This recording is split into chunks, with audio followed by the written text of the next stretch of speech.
श्री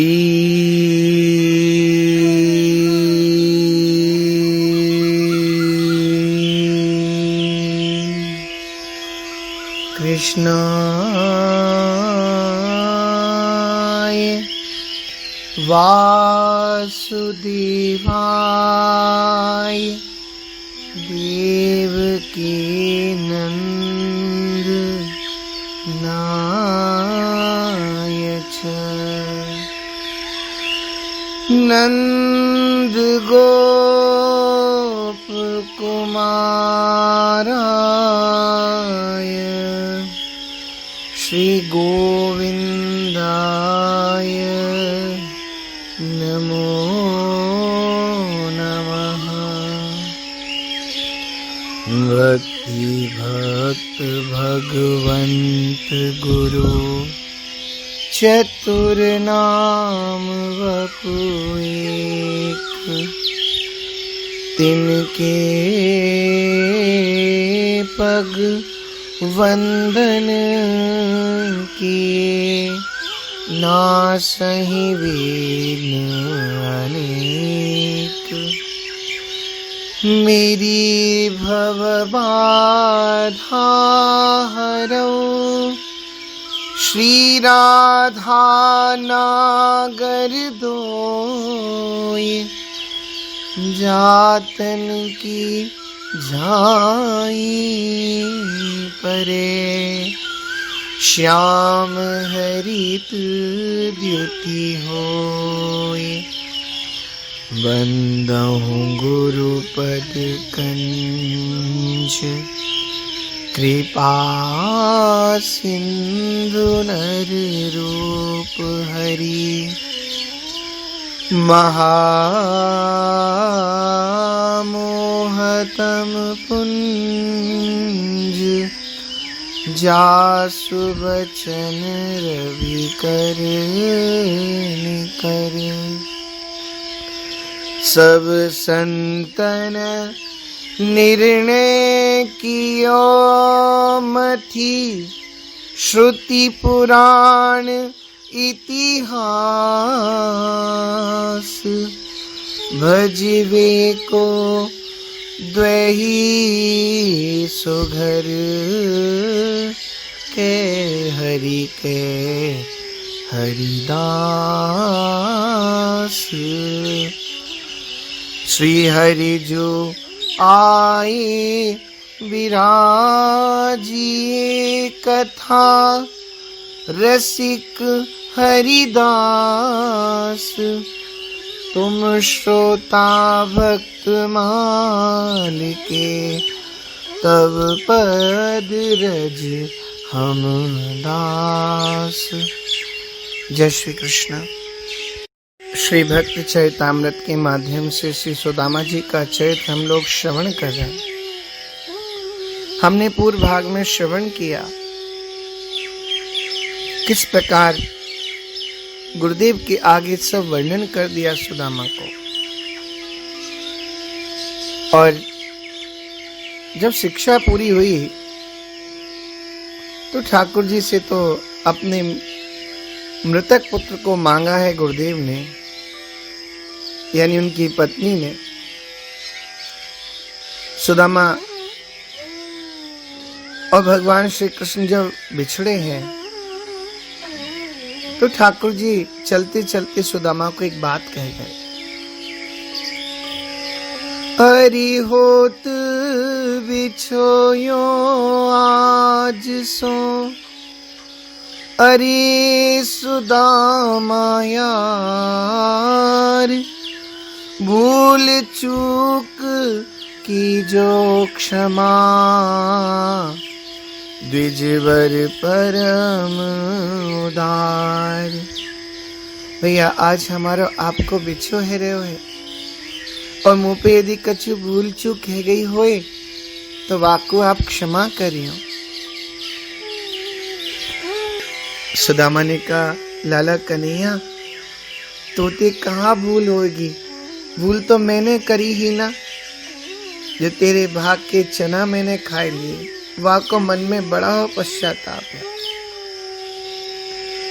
श्री ठाकुर जी चलते चलते कह गए, एक काम कर लेना सुदामा, कभी भी तुम्हें ऐसे कष्ट का अनुभव हो ना, संकोच मत करना, केवल मेरी द्वारकापुरी को आ जाना।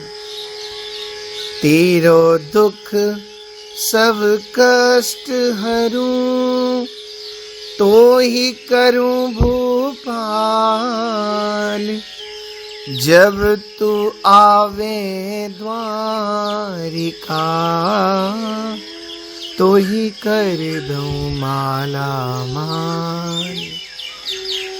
बस द्वारकापुरी आ जाना। और कह करके गोविंद चले गए। सुदामा रोते रह गए। कुछ ब्रज की चर्चाएं कन्हैया के मुख से सुनते रहते थे। जो ब्रजवासियों की दशा हुई, आज सुदामा की दशा हुई। सुदामा रोने लगे, आओ कन्हैया दर्शन तो दो। मुख सूख गया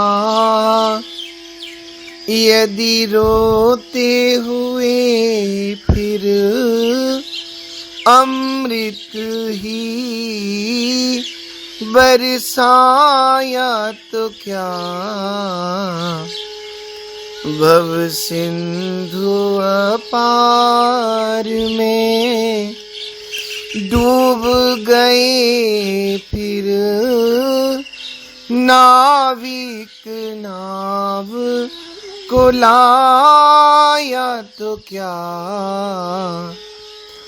दो लोचन बंद हमारे हुए फिर, निष्ठुर तू मुस्काया तो क्या। ये जीवन ही ना रहा जग में फिर, आकर दर्श दिखाया तो क्या। मैं समझ गया कन्हैया, ब्रजवासियों को तुम जैसे रोता बिलखता छोड़ करके चले गए ना, आज मुझे भी तुम ऐसे ही छोड़ करके चले गए। ये भक्तों का उपालंब है। यद्यपि यहाँ कोई ठाकुर जी के लिए ऐसी बात नहीं बोली गई है, फिर भी मन से तो इस भाव को वो कहते ही है ना। अरे नाही पायो नाही पायो नहीं पायो रे, तेरी यारी में बिहारी फल। अरे नहीं पायो रे, तेरी यारी में बिहारी फल। यारी खरी तो ते हरिश्चंद्र राजा ने, यारी करी तो ते हरिश्चंद्र राजा ने। काशी के बीच बिकायो रे, तेरी यारी में बिहारी फल। अरे नाही पायो रे, तेरी यारी में बिहारी फल। और कन्हैया, यारी करी तो ते मोर ध्वज राजा ने। यारी करी तो ते मोर ध्वज राजा ने। सुत आरे ते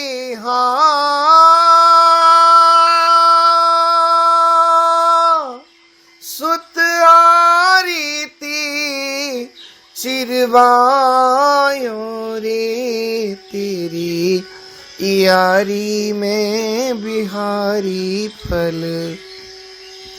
नाही पायो रे तेरी यारी मैं बिहारी फल।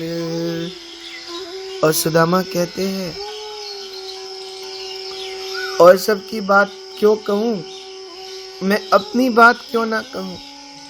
देखिए यहाँ पर कह रहे हैं दर दर पे भटकायो रे, या दर दर पे भिक्षा मांगने का भाव नहीं है, यह भाव है तुम्हारी प्रेम में, तुम्हारी विरह में मैं दर दर पे भटक रहा हूं, ये भावना। कहते हैं सुदामा यारी करी तो ते या दीन सुदामा ने, यारी करी तो ते या दीन सुदामा ने, दर दर पे हो कान्हा दर दर पे भटकायो रे तेरी यारी में बिहारी फल। नाही पायो रे तेरी यारी में बिहारी फल। ये तो ठाकुर के प्रति उपालम्ब है। वास्तव में यारी में तो उसी के में आनंद है, उसी की यारी में, उसी के प्रेम में, उसी के भाव में बहुत विलक्षण आनंद है। सुदामा जी घर लौट के आए, पत्नी सुशीला, अच्छा यथा नाम तथा गुण, ऐसा भी संत कहते हैं। तो चले व्याख्या की ओर। डिंग आई निज भाम। प्रश्न आता है सुदामा पत्नी को बालपन की श्री कृष्ण मित्रता का प्रसंग कैसे पता चला। समाधान, प्रथम तो बाल सखा मोर मुकुटधारी मुरलीधर श्री कृष्ण ने सुदामा के मन को एकदम हर लिया था। वे अहर्निश उन्हीं का निरंतर ध्यान करते, उन्हीं का गुणगान करते। पत्नी से भी वे अपने सखा के रूप में गुण, शील, स्वभाव, औदार्य आदि का बखान करते, अगाते नहीं थे। पढ़े एक चटसार कयो तुम कईयो बार, और कहत नरोत्तम सांदीपन गुरु के पास, तुम ही कहत हम पढ़े एक साथ हैं। सुदामा चरित का वर्णन है। इस प्रकार सुशीला जानती थी। दूसरे स्वयं भगवान ने सुशीला को सुदामा की श्री कृष्ण से मित्रता का प्रसंग सुनाकर ऐसे समय में मित्र के समीप भेजने के लिए प्रेरित किया। ये प्रसंग इस प्रकार आता है क्योंकि सुदामा की स्थिति क्या है, भिक्षा मांगने तो जाते हैं पर संकोचवश भिक्षा मांग ही नहीं पाते। अपनी इच्छा से किसी ने दे दिया तो ठीक है, नहीं तो चुपचाप घर पर वापस आ जाते हैं। और जब बच्चों के समीप बैठते तो क्या खाएं, बस जल में तुलसी दल डाल करके पी लेते हैं। श्री ठाकुर जी ने विचार किया, सुदामा स्वयं कुछ चाहने वाला नहीं है। बेचारे बच्चे और इसकी पत्नी ब्राह्मणी दुख से तो दुखी है, उसे विशेष दुख होता है। अत्यंत कृशकाय पति की कृशता, दुर्बलता और उसमें भी होने वाले कई कई दिन के लगातार उपवास को देख करके दुख बढ़ता ही चला जा रहा है। एक दो दिन का हो तो कोई बात नहीं, ये प्रतिदिन का दुख दुस्सह होता है। अतः अब हमें इनका दुख दूर करने के लिए स्वयं कमर कसनी पड़ेगी। और श्री ठाकुर जी एक दिन ब्राह्मण का रूप धारण करके द्वार पर आकर के खड़े हो गए। देख लिया सुदामा तो चले गए, और आवाज लगाई, भवतीम भिक्षाम देहि।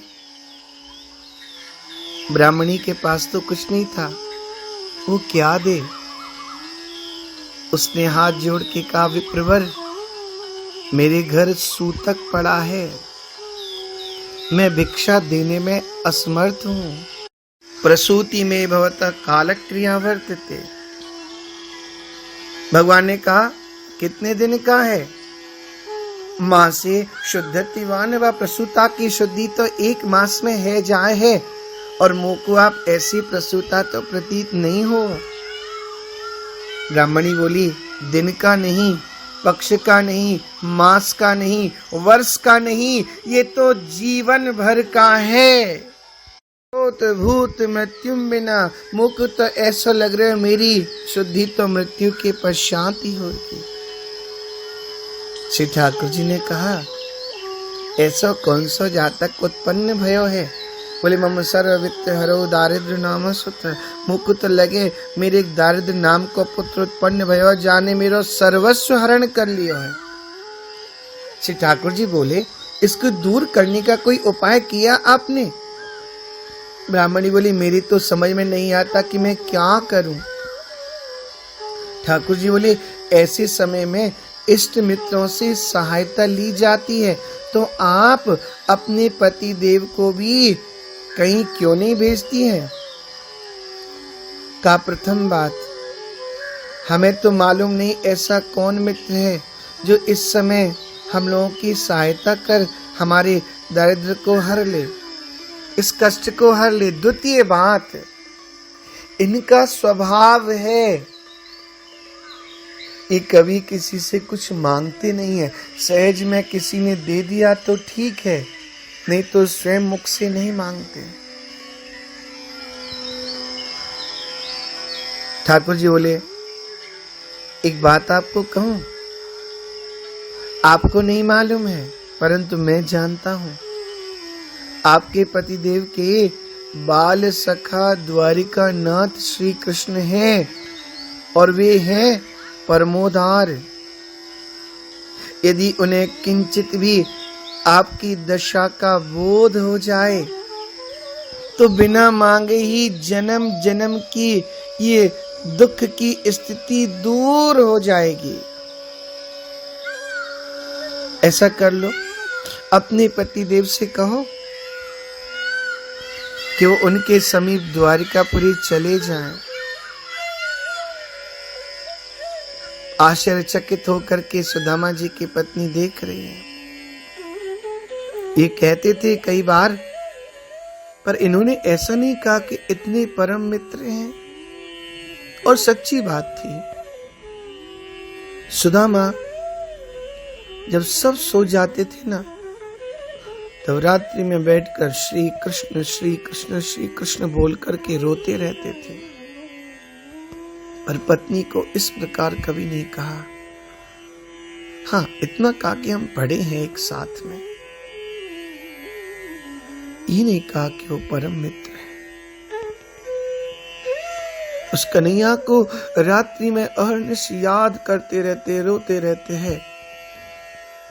हमारी किसी छोटे से भी मंत्री मिनिस्टर से मित्रता हो जाए, पूरी दुनिया में गा देते हैं, ये तीनों लोगों के नाथ का मित्र है। एक बार भी बाहर की तो बात छोड़िए, अपनी पत्नी तक को नहीं कहा कि वो मेरे मित्र हैं। और गोविंद वर्णन करते जा रहे हैं, आश्चर्यचकित होकर के इनकी पत्नी सुनती जा रही है। अरे आपको पता ही नहीं है, हम जानते हैं दोनों में प्रगाढ़ मित्रता थी। दोनों एक साथ रहते, एक साथ खाते, एक साथ पढ़ते, और सब पूरा विद्यालय और गुरुदेव इनकी इस अद्भुत मित्रता को जानता था। दोनों एक दूसरे के बिना रह नहीं सकते। पता नहीं ये बात आपको आज तक क्यों नहीं बताई। पत्नी ने कहा, आपकी बात तो ठीक है, किंतु आपने कहा कि मैं उनको कहूं कि वो द्वारकापुरी जाएं। तो पतिव्रता स्त्री का तो कर्तव्य नहीं है ना कि अपने पति को आदेश आज्ञा करे। अब आप ही बताओ मैं कैसे उनको भूलूं। श्री ठाकुर जी ने कहा सुनो, बिल्कुल आपकी बात ठीक है, किंतु मैंने ऐसा सुना है सब संतों के मुख से, वो जो द्वारिकानाथ श्री कृष्ण है ना, वो परब्रह्म परमात्मा है। और यदि आप मन में विचार कर रहे हो, आप आज्ञा कर रहे हो, तो नहीं, आप आज्ञा के रूप में नहीं कहना, आप निवेदन करना। द्वितीय बात, यदि निवेदन करके आप भगवान के द्वार पर अपने पति देव को भेज रही हो, तो ये तो पतिव्रता स्त्री का परम कर्तव्य है कि ठाकुर जी के द्वार पर अवश्य अपने पति को और अपने परिवार को लेकर के जाना चाहिए। इसमें कहां से आपको धर्म की हानि लग रही है? और मैं आपसे सच कह रहा हूं, ये जितने कष्ट है ना, वो अवश्य हरण कर लेंगे। बस आप भूलना नहीं कि आपको अपने पति देव को द्वारकापुरी भेजना है। थोड़ी सी मन में शंका हो रही थी। श्री ठाकुर जी बोले सुनो, शंका मत करो, अभी मैं आपकी शंका का नाश किए देता हूं, इस शंका ही खत्म हो जाएगी। देखिए, यदि किसी को ज्ञानी होने का मन है तो संत ऐसा कहते हैं नित्य गंगा स्नान करो, और ध्यानी कोई होना चाहे तो धर्म को अहर्निश बढ़ाना होता है, और जिसे जीवन की इच्छा है वो जीवों पे दया करे, अहिंसा ही परमो धर्म। और जिसको योगी होना है वह अपनी इंद्रियों को वश में लाए। ये मैं आपसे बड़े उच्च कोटि के संतों का भाव कह रहा हूं, ध्यान पूर्वक सुनो। यदि नृत्य गान की इच्छा है, नाचने की इच्छा है, तो संसार को रिझाने को न नाचो, गोविंद को रिझाने को नाचिए। और यदि गायन का मन है, गाने का मन है, तो गोविंद का गुण गाना चाहिए। भागने का यदि मन हो तो व्यक्ति को बुरे कर्मों से भागना चाहिए, और आने का मन है तो श्री कृष्ण की शरण में आना चाहिए। ज्ञानी होना चाहो तो गंगा स्नान करो, ध्यानी होना चाहो तो धर्म को बढ़ाइए, जीने को चाहो तो जीवों पे दया करो, योगी होना चाहो तो इंद्रिय वश लाइए, नाचने को चाहो तो नाचो रघुनाथ आगे, गाने को चाहो तो गोविंद गुण गाइए, भागने को चाहो तो भागो बुरे कर्मों से, और आने को चाहो तो कृष्ण शरण आइए। एक ऐसा स्थान है यहाँ निसंकोच कभी भी कैसी भी स्थिति में व्यक्ति आ सकता है, और यहाँ पर तो सद्गुरुदेव का भी काम होता है भेजने के लिए। तो ये तो आपका धर्म है। पत्नी को धर्म पत्नी इसलिए नहीं कहा जाता।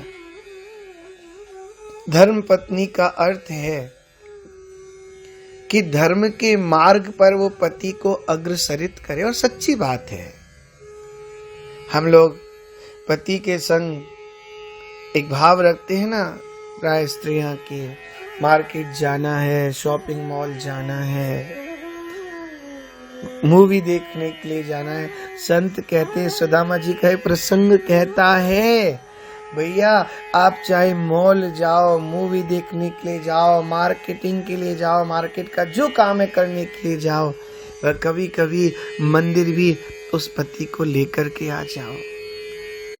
यही पतिव्रता स्त्री का परम कर्तव्य है, परम धर्म है। कितने संत तो कहते थे यदि घर में भजन नहीं होता तो माताओं को एक प्रकार से आंदोलन कर देना चाहिए, हल्ला मचा देना चाहिए, नियम बनाने चाहिए कि 5 माला जब तक नहीं करोगे तब तक भोजन नहीं मिलेगा। 1-2 दिन 3-4 दिन नाराज रहेंगे, कहीं बार बार खा के आ जाएंगे। और फिर आना पड़ेगा लाइन पर।